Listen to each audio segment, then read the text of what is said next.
Felicitations and similar noises. Welcome to another of Alan Robson's Grisly Tales. Where are we going tonight? Well, it's one of those Marmite moments. Something that people either absolutely love or absolutely hate. There's very few in middle ground when it comes to amusement park rides. Now, across the world, I've been lucky enough to visit some of the corkers, some of the best ones in Britain, like the Pleasure Beach in Blackpool and Alton Towers. If you're lucky enough to go overseas, the biggest and best rides seem to be in Disney World in Florida, especially the Universal parks. So, what are we going to talk about there? Well, not so much there, but do you know the second that you step onto a ride, you have a 1 in 700,000 chance of being struck by lightning because you're up on a big metal apparatus. And you also have 1 chance in 16 million that you will be injured. 1 in 16 million. If it's a travelling show, that's cut massively down to about 900,000 to 1. From 16 million, but if it's a permanent ride in a theme park, 1 in 16 million chance. So okay, now you feel better about it. Let us move on to one of those rides that we frankly were talking about. When we did some live work at Disneyland Paris, they took us on their version of this particular ride and allowed us to go backwards at high speed, and it was absolutely terrifying. When you go the right way, it's still jumpy, but accidents can happen. You don't hear of too many accidents, particularly in any of the Disney parks. It is the happiest place on earth. But back in 2003, 1 man died and 10 people were injured riding Big Thunder Mountain Railroad. Now, it's an amazing ride. You're in miners' carriages going around a mountain, watching miners, little puppets doing animatronics and what have you. But on that fateful day, the open passenger train cars separated from each other and the entire coaster came off its tracks. Riders were trapped in their cars in a cavern as all of the emergency personnel raced to the scene to free them. Investigators discovered that there was a couple of staff who didn't follow proper maintenance procedures, which led to the accident. Now, you can still ride Big Thunder Mountain Railroad, and it is still 1 in 16 million that would ever be injured by it. But you can be reassured it's undergone a whole host of refurbishments since that accident way back when. That all happened at the Anaheim Park in California, and at the very same Disneyland park, the Roger Rabbit cartoon Spin had a problem. A 4-year-old boy fell from the moving roller coaster and became trapped under a car back in September 2000. The youngster suffered internal injuries, brain damage, and had to spend several weeks in a drug-induced coma to put him right. A settlement was reached. Disney ensured that the medical care would be covered for the rest of his life, but tragically he died 8 years later in 2009. Since that day, Disney have completely changed the ride, added skirt-like bumpers to the coaster cars so nobody could ever get underneath it. And they also found that the ride operator first called his supervisor rather than ringing 911, which held up the response. With all of those changes in place, the ride is open, with passengers riding in taxis travelling through Toontown in search of that gorgeous Jessica Rabbit.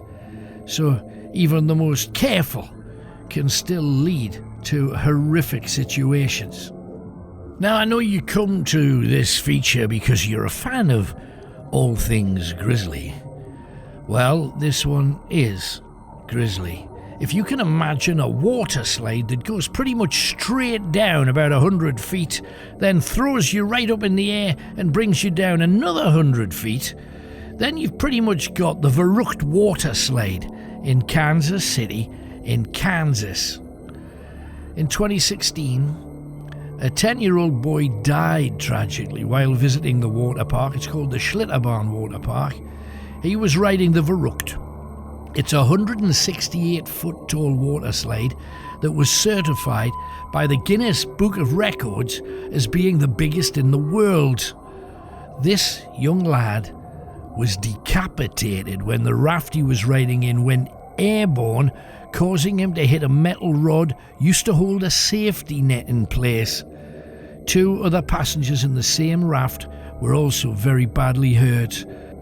The water slide's theme park owner and the person who designed it were both charged criminally for the death, but the judge dismissed the charges due to improper evidence. The water slide was eventually dismantled, but it ran for 2 more years after the incident. Now, I've been on a number of rides of this kind, and I bet most of you will have had a go at one. Thunder River Rapids. It's when you get on a raft, a circular raft usually, and there's people sitting right the way around the edge, and you go down a white water track, and you get splashed and usually soaked, and that's the joy of it.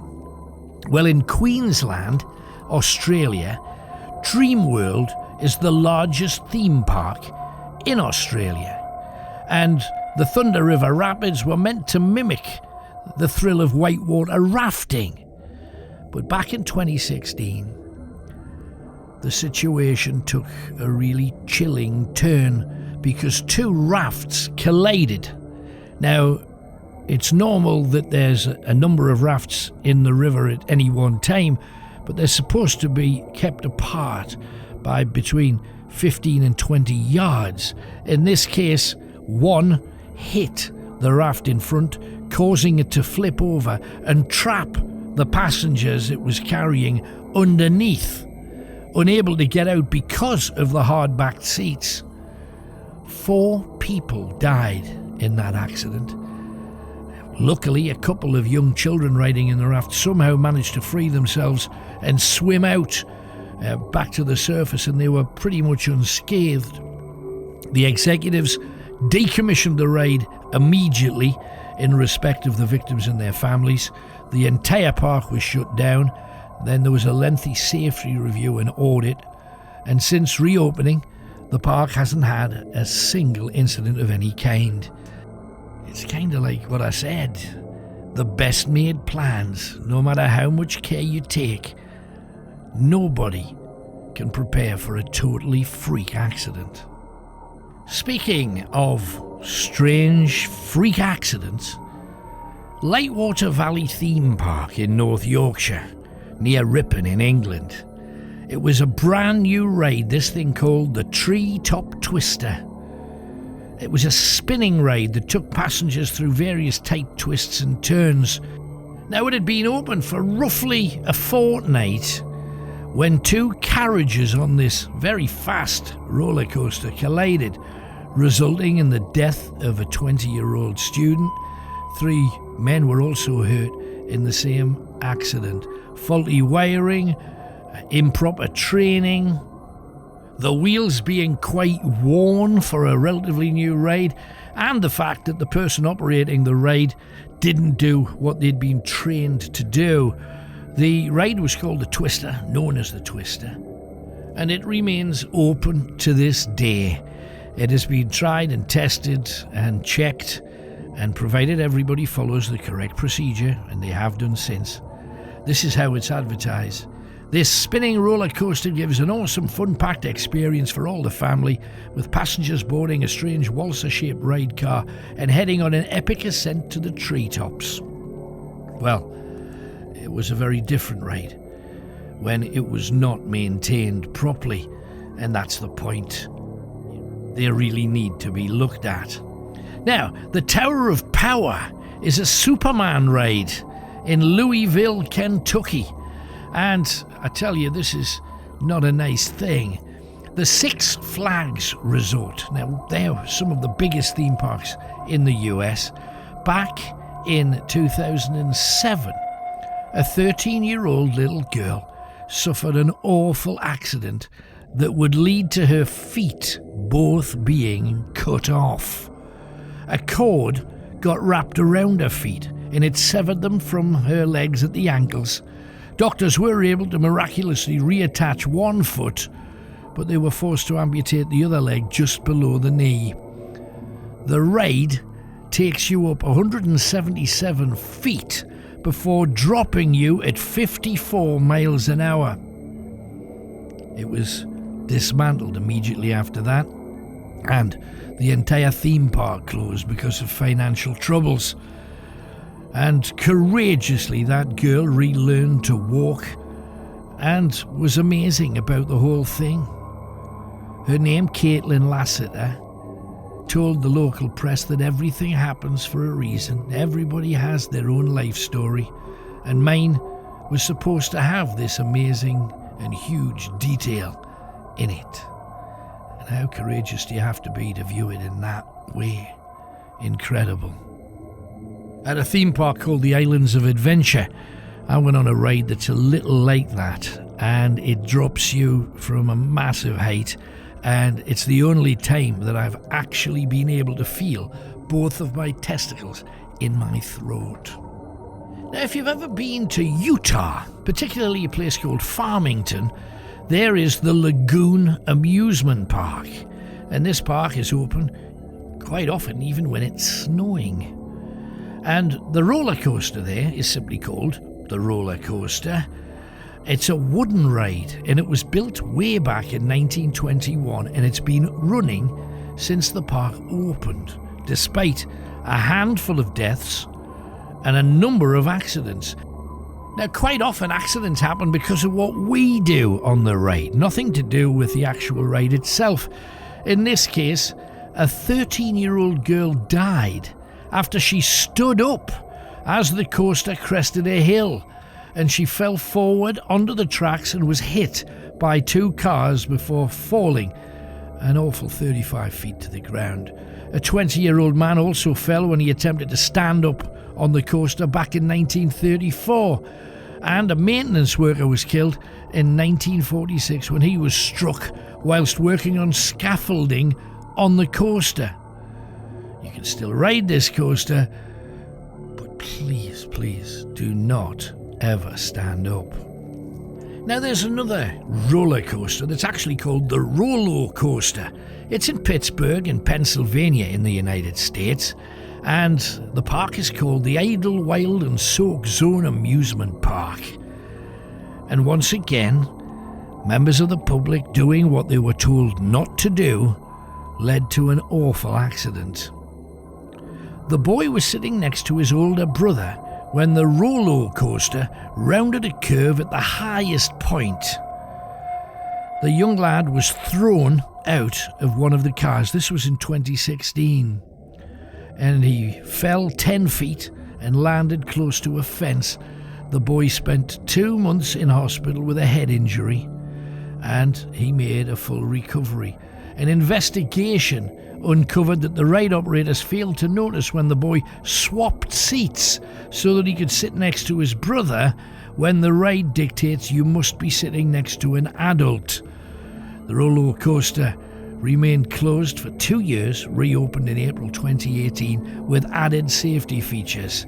New train, fewer seats, with seat belts and lap bars to make sure that everyone is safe. Awful tragedies. You have to be so careful. If you are going to go on a thrill ride, make sure you do what they tell you so that you do get a thrill and not a kill. Now, you may remember an incident that was featured on all of the television news programs at the time. It took place in Daytona Beach in Florida. A coach was derailed in June 2018. 6 people were in the air, left dangling precariously. At any time, one of them could have slipped and fallen. It was only their belts and the safety bar that held them in place. They were upside down, dangling in the air. 6 people were injured. Fortunately, none seriously. The investigators went in and they worked out that the owners of the park hadn't taken the engineering problems of the ride seriously, because there'd been a previous derailment a couple of years earlier. If they had have checked the ride the way that they were told to, the 2018 accident probably wouldn't have happened. The operator was letting the ride go at excessive speeds, and there was also rust and chipped paint along the track. And they saw videos of the ride from days before where the coaster almost derailed. The ride is still there apparently, but it's not operating anymore. Now, there's nothing more likely to make me throw than the rides that go backwards. I've been on one in a place called Phantasialand in Germany, where you get on a cart and it just fires you in a loop-de-loop backwards to another platform only about 100 yards away, and then it sends you forward, round again. By the time you've gone backwards, you want to throw up. By the time you go forwards, you usually already have. But this ride is another one of those backward things. The Wildcat, it's called, and you can find it in Tulsa, Oklahoma, at Bell's Amusement Park. The thing is, this ride should never have rolled backwards. A 14-year-old boy died and 6 people were injured as a result of another tragic accident. The coaster was being pulled to the highest point on the track. You know when you hear that when they're ratcheting up the cart so that you can fly at the other end. But instead of sliding over the top, the car slid backwards, smashing into another car. At the time, the amusement park was absolutely chock-a-block. It was full of people because they'd run a campaign of advertising saying that every ride would only be 25 cents to celebrate its opening for the season. So many people witnessed the accident. One said, "It always was a rickety ride, but that's the way it is." And he rode the same ride an hour before the accident. He then said, "It's bloody scary to think that I could have been one of those on that cart." The ride was pulled apart and relocated in an amusement park in Maryland with the new name, the Avalanche. And it's also had a whole ton of safety checks since then. I kind of cut my teeth on some of those roller coaster rides. There was one called the Dive Bomber that used to come to the Hoppings in Newcastle upon Tyne in England. And the Hoppings, the biggest travelling fair in all of Europe, this Dive Bomber was just 2 compartments at either end that just spun round and round and round and round, but they also moved side to side at the same time. And we used to, as children, see this ride and dream of riding it until you saw what happened to people on it. About 1 out of 4 would throw up, and you'd have to avoid, if you were looking up, you had to be very, very careful how and where you were looking up not to get spattered. And the other thing that happened was, as soon as the ride was over, you would check the ground around it, because all of the change always fell out of the pockets of anybody that was in there, so you could make quite a lot of money if you played your cards right. Safety mechanisms do fail from time to time, but for 2 of those safety mechanisms not to work is practically unheard of in theme park history. However, that's exactly what happened in New Jersey at a place called Ocean City. Their Wild Wonder roller coaster in 1999, 2 safety mechanisms failed. As the roller coaster was being drawn up the tracks, again that ratcheting sound, the drag chain released the cars early, sending the cars flying backwards. Just then, the anti-rollback, like an emergency brake device, also didn't work, so the car just kept rolling at an accelerated speed. Now, the car managed to stay on the tracks, and nobody's really sure how it did. The force of the drop sent the passengers, a mother and her tiny 8-year-old daughter, beautiful child, sent them into the air, and tragically both of them didn't make it. The coaster was removed from the amusement park, and that was the end of the Wild Wonder. Now, you got to be particularly careful at things like carnivals. Not a huge thing in Britain, travelling carnivals. We do have travelling fairs, but usually the rides are little and always pretty damn safe. You don't see travelling roller coasters a lot. However, in America, the carnival for a town or a city, they're fairly common, and they bring rides in from all over the country, and such was the case in Omaha, in Nebraska. It should have been a happy and fun day for the entire community. That's the whole point of a carnival. But there was a strange ride called the Spinning King's Crown. It looked like a king's crown, with points behind every 2 seats. You got on board and you sat in a circle and it spun. This was the Cinco de Mayo festival in Omaha, and an 11-year-old little girl's hair got caught in the ride's machinery. The family said that she spun around, attached by her hair for several minutes, until her entire scalp pulled away from her head. The state's Labour Department launched an investigation into the whole ride and closed it down during the process. And the ride was proven not to have malfunctioned. This was truly a freak accident. Now, I can report that that little girl has undergone a whole host of surgeries, and her hair is starting to grow back on one side. And yet to this day, it's still not clear what happened to cause an incident like that. Roller coaster experts tried to replicate the incident almost 1,000 times and weren't able to do so.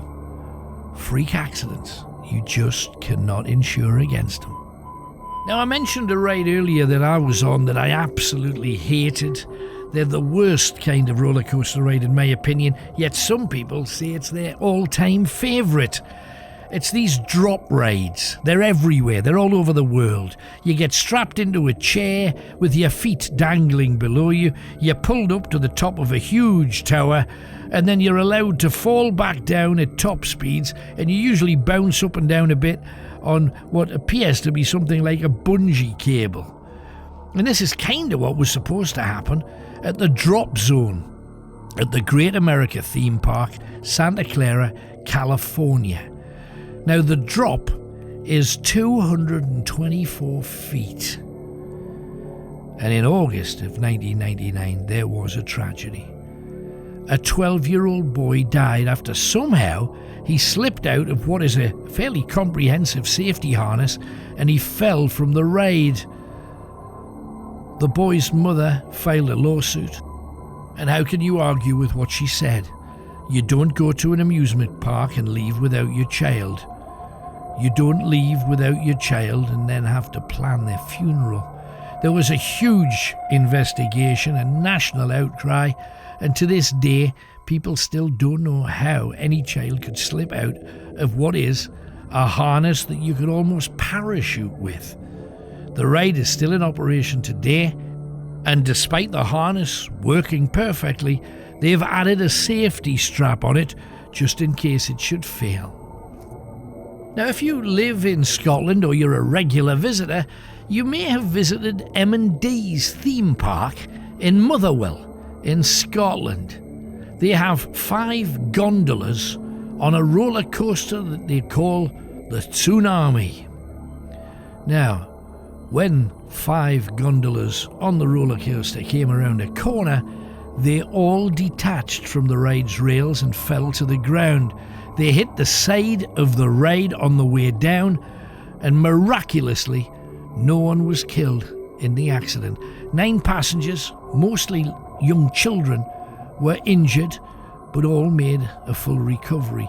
The ride's only claim to fame was that it was Scotland's only inverted roller coaster. That means all of the passengers rode under the track rather than on top of it. Most of the theme park immediately closed down for several weeks after the incident. The ride was dismantled a few months later, and the theme park owners were fined £65,000 for breaches of their health and safety precautions. Now, I mentioned the Fantasia theme park in Germany, the biggest there, There is a Michael Jackson ride in Phantasialand, which is a huge monster roller coaster with a very steep drop. Very, very similar to that is in Arlington at the Six Flags Park in Texas. And a tragedy occurred there too back in 2013. A 52-year-old woman was visiting the theme park for the very first time, and she decided to ride the Texas Giant. Now this is what's known in the trade as a hybrid because it's got wooden architecture and steel engineering. But during that incredibly steep descent that I mentioned, the woman was thrown 75 feet from the ride. She hit a metal support beam, then landed on a metal roof, ultimately dying of her injuries. The ride was temporarily shut, but it came back after an internal investigation found no mechanical issues related to the accident. But they did add new restraint bar pads, new seat belts. Six Flags settled a lawsuit with the family of the victim, though the terms were not disclosed. The lawsuit included horrific new details of what really happened. It wasn't that she was just thrown, it was the fact that the woman had to hold onto the coaster for dear life before eventually her hands slipping, sending her plummeting to her death. This is a 14-story roller coaster travelling at 65 miles an hour with a 79-degree drop. One of the most frightening things about this is it had a $10 million renovation 2 years before the accident, and it still happened. Okay, enough of roller coasters. It may not even be your thing, but Grisly is. So let's have another grisly story. Now, one of the most grisly tales of human torture comes from Exeter in Devon. At one time, there were said to be more monasteries in Devon than in any other county of England, and there was a great rivalry between them. This legend has been told to me in 3 forms, but I've chosen the most interesting and the bloodiest one. A monastery stood overlooking the River Exe near where St David's Station now stands, and its great rival monastery stood near Bury Meadow on the site of the current technical college. The legend tells of how rumours began to spread that the monastery on the River Exe had found many relics of the legendary King Arthur, taken from his burial mound near Tintagel in Cornwall. Now, I have to mention at this point, King Arthur was a tribal chieftain along the Roman wall. This King Arthur was a fiction and never truly existed, for there is no proof whatsoever. He was a story made up when England needed a hero in the Dark Ages. However, the fact that another monastery supposedly had relics of King Arthur instantly transformed the monks standing in the community, and the other monasteries were riddled with jealousy. So they decided that they would find artifacts of their own. Some of the Devon monasteries produced splinters of old wood that they claimed had come directly from Christ's cross. Others displayed old finger bones that they claimed were St Matthew's. Every single monastery around Devon tried to come up with something to give the monks a bit of status in the community. Frankly, if all of the pieces of Christ's cross that are in museums around the world were put together in one cross, you could walk from Earth to the moon. The monasteries were fairly poor, except for St David's Monastery on the Exe. They seemed to have plenty of money, so the other monks began spreading stories that they were melting down King Arthur's treasures and selling them. Now, all of this was untrue. The artifacts were probably fake, but gossip like this was commonplace amongst these so-called holy men. Finally, a group of monks decided to force their way in to St David's Monastery and steal the treasures. They waited until a Monday morning when they knew that the majority of monks were going on a sabbatical to Taunton, and they would be away for 3 weeks. Dressed in ragged clothes, ungodly monks broke into St. David's, and they killed 3 monks who tried to stop them. To their surprise, there was only one other monk on the premises. They had been told that Excalibur and the Holy Grail were just 2 of the invaluable collection of Arthurian treasures, and they weren't going to leave without them. So they were determined to extract information about where the treasure happened to be from this one monk who they found sleeping in a back room. First of all, they broke a finger, then the other 7 fingers, and then they broke 2 thumbs using huge, heavy hammers. Then they grabbed him and hung him upside down and broke all of his toes in the same way.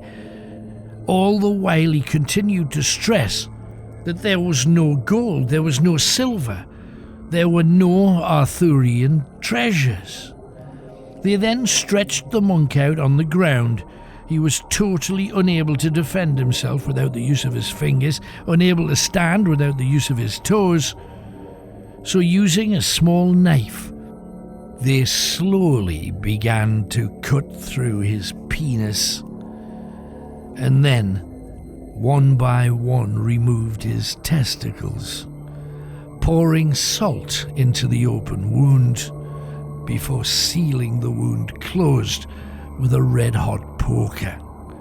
The stink, the stench of burning human flesh was everywhere.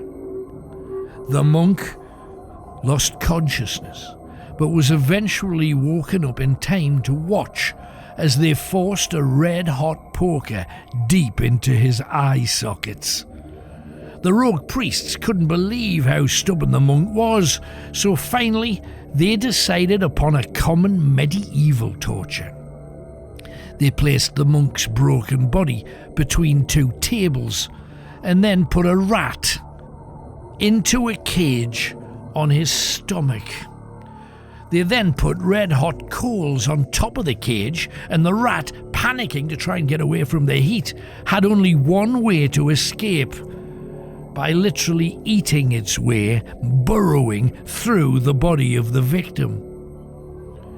So they watched as the little rat proceeded to eat its way through the monk. And even once the rat had burrowed completely through him, slithering through the blood-soaked tunnel it had carved and bursting out of his lower back, even so, the still conscious monk wouldn't tell of any of the treasures. The truth was, it had only ever been a rumour without any proof to it at all. But the monks finally left, returning to their monastery as if nothing had happened, and the tortured monk died soon afterwards, bleeding to death. And by the time the other monks had returned, all of the murdered monks had been feasted on by the various rat packs and wild dogs of the vicinity. Mind you, it is said that the eyeless monk can still be seen in Exeter, particularly around the railway station. In 1965, several houses down Cowick Lane were visited by the spirit of a monk with eyes burnt out. In 1967, a ghostly monk with bloodless eye sockets were spotted by almost an entire coach party parked next to the River Exe. One lady in her 70s had to be taken to hospital, suffering from shock. Dorothy Waters from Whipton witnessed a strange phenomena there on the 3rd of May 1975. This is what she had to say. I was hurrying to the station to catch an early train and I was running late, and I saw a man wearing a dark robe. Yet when I looked closer, I could see a huge hole in his middle. I could see the street through this hole, yet he kept walking towards me. I screamed, and at that very moment, he just disappeared. Dorothy didn't see this person as a monk, and she had no knowledge of the legend, so she had no idea that the eyeless monk had a rat crawl through his innards. It seems everywhere you go there's an incredible story, so let's have another grisly tale. Throughout history, killings have always led to more killings, and this was certainly the case when a well-known brute called Josiah Burge started his murderous trek around the country. It was thought that even as a child, Burge had pushed one of his 7-year-old playmates into the path of a horse and cart that trampled the boy to death. As a village tough, he was universally despised, and the local girls all shunned him. Word spread of the kind of thug he was, and he wasn't made welcome anywhere. So desperate was he for a woman that he decided he would pounce on a girl as she walked home along a quiet country road. Her heeled shoes clicky-clacked along the roadway while he stealthily pursued her on the other side of a hedge, keeping just out of sight, but always aware of where she was. Then suddenly, out of the corner of her eye, she spotted the shadowy figure and started to run. Burge dived over a stile, knocking her into the ditch, where he struggled to restrain her. She was swearing and cursing at him until the rogue's patience snapped, and he slammed a fist down into her face, hammering over and over and over again. Even when she no longer fought back, he kept hitting her, unaware that she is long dead, for he had broken her neck with the first blow. The attack may well have started as an attempted rape, but it ended as a bloody murder. Burge didn't even give her a second thought. He made no effort to hide the body. He simply walked away. He'd murdered before, he would again, and it seems that he had no concern that he might be found out. He'd been a bully from the age of 5, and no one, even his parents, had never dared to face up to him. Now he was well over 6 foot and almost as broad, and he had a face similar to that of a bulldog eating a wasp. The murdered woman had a brother who was told that Burge was boasting to his gutter-snipe mates about how he'd killed a snotty bitch and left her in the hedgerow. The brother began to shadow Burge, and one late evening, under a crescent moon, he followed him towards Akal Bridge. Burge's boots crunched along the gravel pathway as the brother mirrored the murderer's pursuit of the sister, now long underground. As Burge started crossing the bridge, the brother plunged a knife into his back. But to his horror, Burge turned around and threw him to the ground. The knife clanged across the road, forcing the brother to scramble after it on his knees, and no sooner had he picked it up than Burge kicked him in the stomach, lifting him clear off the ground. He was about to hoof him again when the brother grasped his leg and slit the tendons behind his knee, bringing Burge crashing to the ground. And as Burge howled in pain, the brother slit the other leg too, leaving the murderer lying helplessly on the ground. The brother then picked up a huge stone from the bridge and crashed it down on the man's chest. Burge, his lung punctured, gasped for breath. The brother was so exhilarated by his success in gaining revenge on his sister's murderer that he grasped the killer's head and slowly slit his throat. Some say he reached inside the gaping wound and pulled Burge's tongue through the hole, creating what is known now as the Devil's Necktie. Whatever the case, the killer had been killed. The brother was never brought to justice because no one locally could blame him for seeking vengeance. Exactly 1 year to that day, the brother walked back to Akal Bridge and was taking a swig from his hip flask when a huge skeleton came towards him, clenching his throat between bony fingers, squeezing the life out of him. Well, that's how the legend goes. Others claim that it was one of Burge's associates paying him back. But they do say that every year on the 7th of April, blood begins to well into a puddle on the very spot where Burge was killed. Now, if you're a fan of a northeastern band called Lindisfarne, who had numerous hits over the years, you will know on one of their most famous albums, there's a song called The Jackhammer Man. Where did they get the Jackhammer Man name from? Where did they get the idea for the song? Well, maybe from this story set in South Shields, also in the northeast of England. Because if you lived around South Shields in the 1840s, you would know Jack the Hammer. He was a traveller who picked up manual labour as he found it. He would carry out any jobs like carpentry or repairing pots and pans, and although everybody felt comfortable to have him around, he never managed to gather any friends. He lived in a part of South Shields that's now known as the Nook, and he remained almost a hermit in his own home. He would never answer a knock at his front door, merely stared down from his tatty net curtains.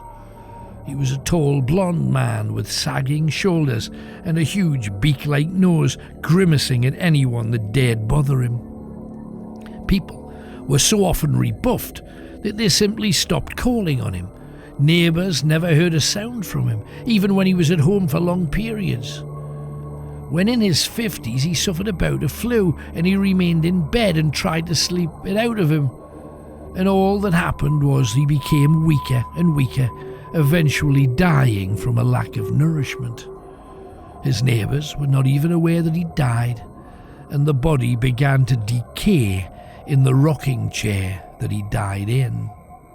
Eventually, though, a pungent stream of mixed bodily fluids began to seep down through the floor onto the couple who lived below him. They were eating lunch when a dripping began, dropping into their soup. At first they thought it to be condensation, but it built up to be a fair old stream stinking out the lower flat. On investigating, they discovered the man almost mummified. He was covered in cobwebs and sat there palely as they shrieked in horror. He was carried out of the house in that chair, covered with a sheet, and taken away for burial on the back of a horse and cart. In due course, the house was sold and nothing untoward was reported. However, many of the South Shields people claim that they regularly see the shape of a stooping man at around 6 in the evening walking along the Nook. Some said that he appeared on the riverside during times of thunderstorms and gales as a sign that someone was about to be lost at sea. Others tell how he hammers out a warning of impending doom on the wall of any house occupied by a man who goes to sea. In 1941, Mrs. Margaret Brown heard tremendous hammering sounds on the side of her home in South Shields. 2 days later, she received a letter saying that her son had lost his life aboard the HMS Hood, sunk by the Bismarck, when only a handful of the 1,421 crew managed to survive. In 1982, Mr. Roger Douglas of Tynemouth was staying with his friend Paul Somerville in South Shields. He was woken by a loud hammering on the wall of the house and immediately looked out of the window as the hammering continued. He could still hear the hammering on the door, but there was no one there. The following Saturday, Paul received a letter from an aged person's home to say that his mother, who had been in the Royal Navy, had died. Now, if you were to go to Robson's World, you would see that there's a whole host of shows for you to download, for you to enjoy late at night when you're relaxing. Just put on a pair of headphones or broadcast it out and hear incredible stories that will take you across the world looking at incredible phenomenon. In one case, during our series of shows called Alien Jesus, we talked to a soldier who served in Iraq who saw something that he believed was an alien. He was driving in a Jeep and this thing kept up with the Jeep as it bounced across the horrific terrain there. So I decided I'd take a much bigger look at aliens in Iraq or over Iraq. And I found out some incredible things. Numerous people who've served there have said that they've seen strange things, beginning with Operation Desert Fox. It was an Allied airstrike on Iraq's capital city of Baghdad. And just like the first Gulf War, we all watched it in our homes. CNN managed to capture more than just Operation Desert Fox. They caught a UFO hovering over the city.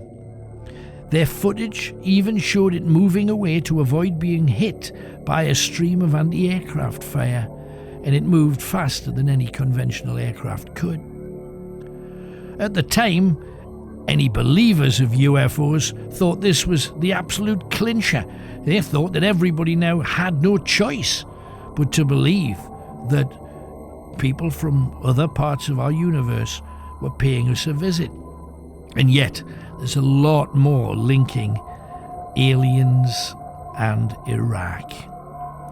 As you know, they launched an invasion of Iraq in 2003, and there was bombing and lots of missions to travel in and around Iraq, and with it, literally dozens of UFO sightings, more often by fighter pilots.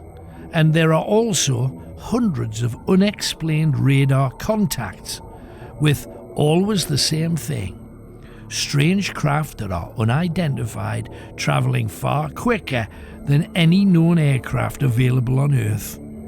It was also reported that Allied planes tried to fight with a UFO during the first Gulf War, thinking it was some kind of strange Iraqi fighter jet.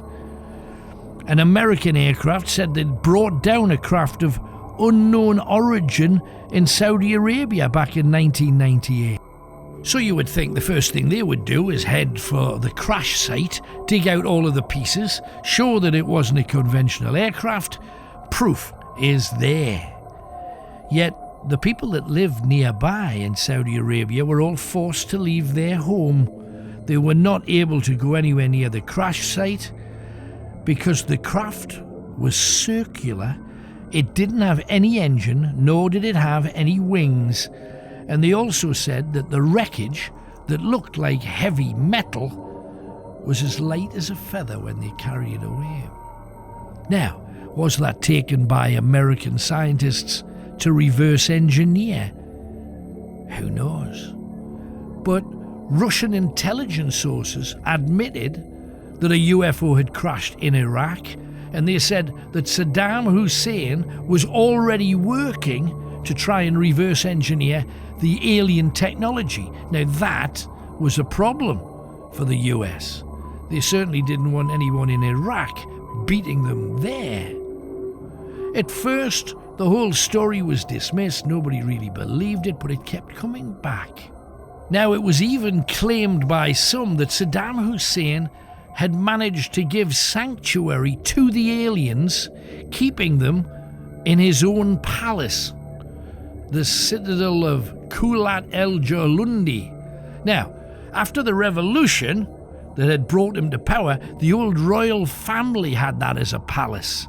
However, the dictator used it for himself, and in there was a huge underground bunker network. So if he did want to hide anything like that, he certainly had the room to do it, far, far away from any prying eyes. It was already considered the most impenetrable place in Iraq. It's surrounded by huge mountains and cliffs on three sides, all plummeting down to a tiny little river below. Now, after Saddam was said to have these aliens living alongside him, people who lived along the valley said that they saw many lights in the sky. They called them dancing ghosts. And then some of the people there began to die. Now, not of gunshot wounds, not of stabbings or disease. It seems they were just literally falling down dead. Was that to do with radiation? Some said it was. Some people genuinely believe that the main reason there was a second Gulf War was that the weapons of mass destruction story was fake, and it was a cover to give a reason to invade Iraq so that the West could find out the alien intelligence that had been collected by the Iraqis. If they had done that in the same way that the Americans did after Roswell, well, you certainly didn't want an enemy having a technological advantage over you. So, the Second Gulf War took place, and Saddam Hussein toppled, and that palace searched with a fine-tooth comb. Did they find anything? And will we ever know? Now, when the American forces went into Baghdad, one soldier fighting with the 3rd Brigade of the 101st Airborne Division, he was fighting in the valley floor, and he photographed an oblong-shaped UFO, and locals had already seen the UFO close to the city of Najaf. They claimed that it had come from Allah's Gardens of Bliss to protect the tomb of Ali. That's the mosque. That's the massive palace with the underground. Ali was the son-in-law of the Prophet Muhammad. During the war, somehow, miraculously, it wasn't damaged, it wasn't blown up, it wasn't attacked when the bulk of other places where Saddam Hussein ever had been were flattened. The 101st Airborne Howitzer Barrage and all of the bombing raids around the area had completely missed this one building of Kalat-e-Julundi. Now, there's groups behind the cover-up. They believe that the people that reverse-engineered the Roswell UFO wanted another UFO to deal with. People say, was it the CIA? The prospect of being technologically beaten by a country like Iraq would become completely unacceptable to the USA. Was that a pretext to invade? It was for no other reason than to try and get alien technology that had crashed in the country. Some people have said that the aliens were reptilian from the Draco system, and they had formed some kind of alliance with the Illuminati on planet Earth. And the Greys, the Draconians, have told their allies, we presume the American military, to go and get any of the grey aliens that were hidden by Saddam. Now, is this because one set of aliens were allied to the other aliens, or whether they wanted them destroyed? No one will know. Even the French government had the finger pointed towards them. There were people discussing the UFO technology of Saddam Hussein and how can they prevent him from being removed from power by Bush. This, we believe, was so that the French could get in first and get the technology for themselves. Yes, I know it's another one of those conspiracy theories, but there's evidence. I mean, Tony Blair, time and time again, said, we have to go in. We've got 40 minutes before a bomb could land anywhere in Britain. George W. Bush said the same thing. There's no doubt that Iraq's regime continues to possess and conceal some of the most lethal weapons ever devised that threatens all of mankind. Now, to be honest, they were a tiny little country with no specialist equipment, certainly no weapons of mass destruction, but alien technology may just fall into that category, because America still went to war, and Iraq's an awful long way from the States. Now, Zecharia Sitchin is one of the few people on the planet that can speak and translate Sumerian. Now, the Sumerians, many people believe, were aliens that came and visited the planet many, many centuries ago. And they have discovered, he believes, how the civilization of the Sumerians, which is where Iraq is now, was helped by the Anunnaki. That's a Sumerian word for those who came from heaven to earth. Now, if that's true, that they have been helped before from people from the stars, so Saddam Hussein was probably certainly not the first person on the planet, certainly not the first leader of a country to have been helped by extraterrestrials. Now, if you look at America now, it's in a mess. It's still trying to control the world. And the bluff that Saddam had lethal weapons is now blown up in the face of George Bush and Tony Blair. We know that the weapons of mass destruction was a lie. So why was it a lie? Could this be the reason? Most people at the time says the war's only being fought so that people can get oil. It's all about oil. George Bush Jr. trying to show his dad that he can kick butt.